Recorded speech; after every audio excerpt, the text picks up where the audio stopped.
Hi, Alpha, grades 3 through 5. It's Mrs. Seif, and I miss all of you guys. I wish I was actually looking at you. I can't really see you, but I wish I could. I hope you're all doing well. I know this has been a tough time for everybody, a lot of new things, a lot of new technology, and we're all just trying to keep up.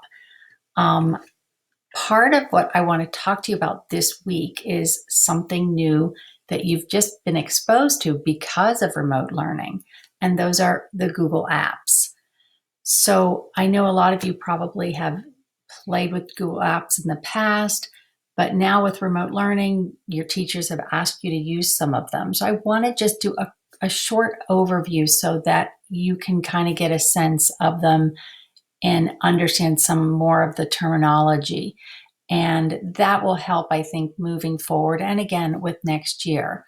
But I'm going to go ahead and close out this little window of myself. Bye-bye.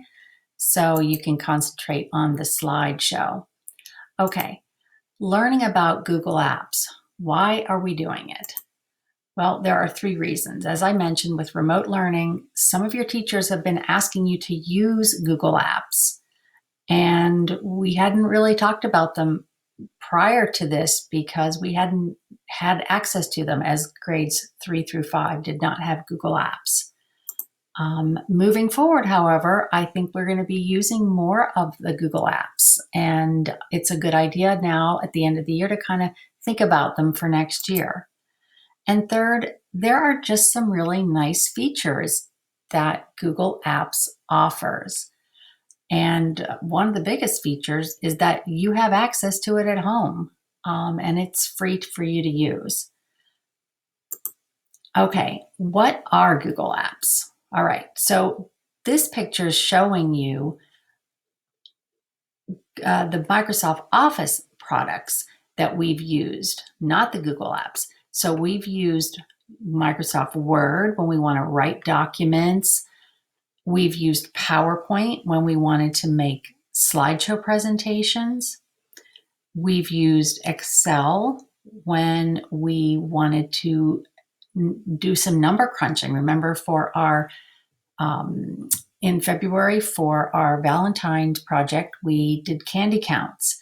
And then File Explorer is where we use where we place our files on the S drive, and that's how we organize the files that we create with these other apps.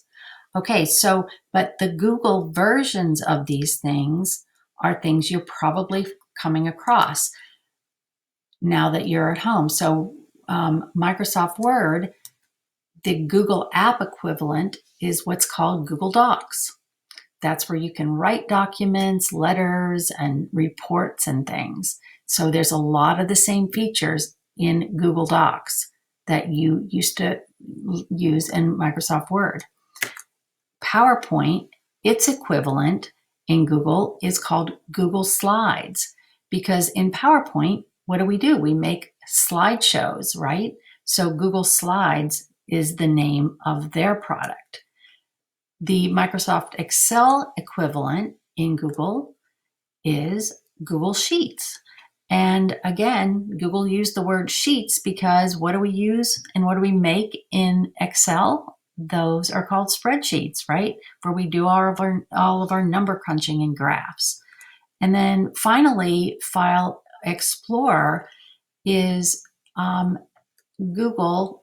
Google's version is what's called Google Drive, and that's where you organize all of your files in folders. So when you create things in Docs and Slides and Sheets and Drive, in Docs and Slides and Sheets, you save them and store them and organize them on your Google Drive.